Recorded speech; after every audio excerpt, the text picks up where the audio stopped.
महात्मा बुद्ध के जीवन पर एक लघु कथा। एक बार गौतम बुद्ध किसी गांव में गए।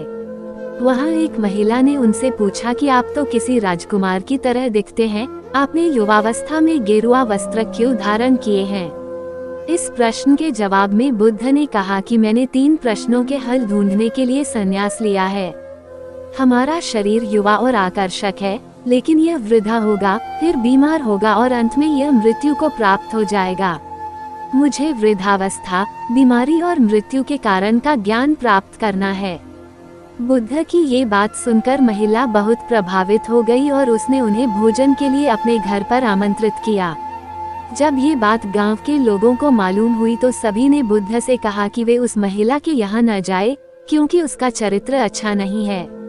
बुद्ध ने गांव के सरपंच से पूछा कि क्या ये बात सही है। सरपंच ने भी गांव के लोगों की बात को सही बताया। तब बुद्ध ने सरपंच का एक हाथ पकड़कर कहा कि अब ताली बजाकर दिखाओ।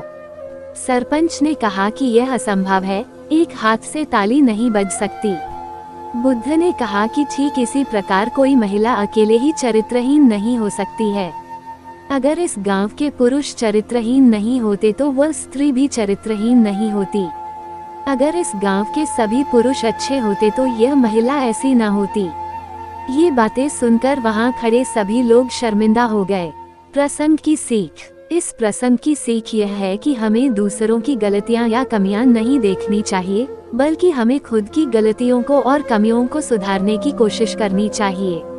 अगर हम अच्छे बनेंगे तो समाज में अच्छा बनेगा, हम बिगड़ेंगे तो समाज भी बिगड़ जाएगा।